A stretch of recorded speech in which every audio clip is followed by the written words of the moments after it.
સુરતની વીર નર્મદ દક્ષિણ ગુજરાત યુનિવર્સિટીની કોલેજમાં હાલ પરીક્ષાઓ ચાલી રહી છે।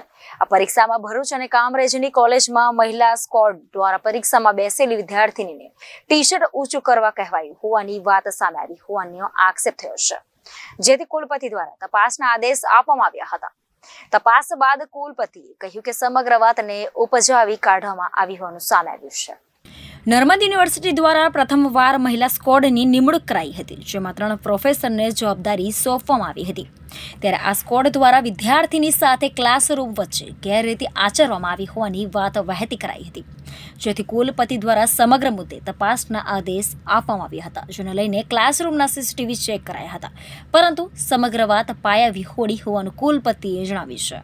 આપણે વીર નર્મદ દક્ષિણ ગુજરાત યુનિવર્સિટીની અંદર ચાલતી પરીક્ષાની અંદર મહિલા સ્ક્વોડની કામગીરીને લઈને જે માહિતીઓ બહાર આવી હતી એના સંદર્ભમાં યુનિવર્સિટીના મોનિટરિંગ સેલની અંદર એની ફૂટેજો ચેક કરતા એ રેગ્યુલર ચેકઅપ માલુમ પડ્યું છે।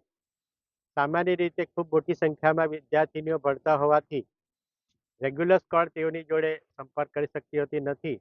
એને અટકાવવા માટે જ મહિલા સ્ક્વોડ રાખવામાં આવી છે, જે પુરુષ અને મહિલા બંને વિદ્યાર્થીઓને ખૂબ સરળતાથી એને ચેક કરી રહ્યા છે।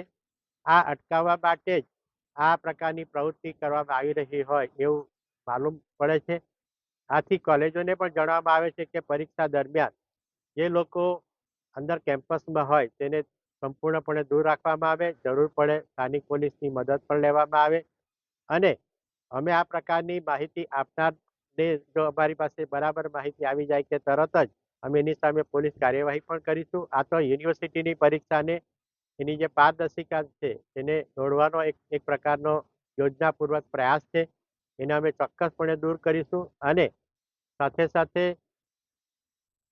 તમામ વિદ્યાર્થીઓને પણ વિનંતી અને વિદ્યાર્થીનીઓને વિનંતી કે જે સ્ક્વોડ આવે છે તેને સંપૂર્ણપણે સહકાર આપે।